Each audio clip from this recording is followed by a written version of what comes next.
The following is an observation. Trees are beautiful.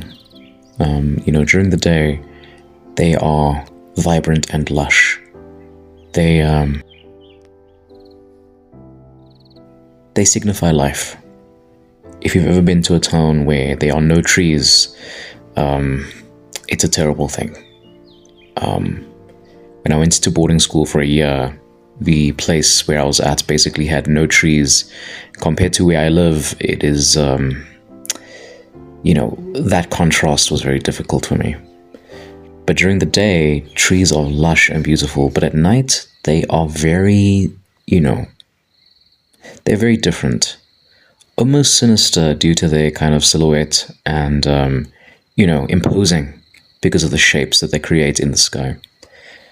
But the reality is, it is still a tree, even though it is, taking on a different form. And this is an interesting observation made by James Gurney, actually. So in his book, Color and Light, he talks about all elements regarding, the dynamics of light and how light works in general.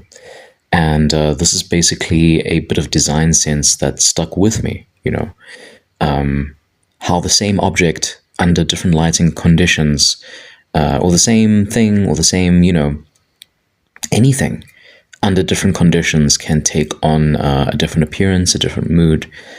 And it's interesting because really this is how we kind of tell stories, with whatever we're making, with whatever we're doing. And the mood is the thing that kind of sets the tone, of course.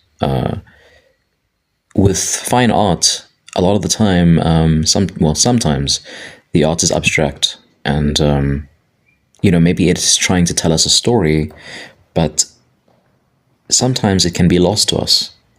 And a lot of the time, the only clue is the title. The title gives clarity. It is the only bit of artist's intent that is imparted.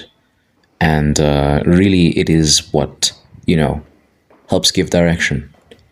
So, especially when we're creating, original work or anything, even fan art, we have to say to ourselves, what is the mood? Do I want something which will create a feeling of, happiness? Do I want something that will create a feeling of tension? When we consider this, it elevates everything. The tree is still a tree, but the mood really changes everything.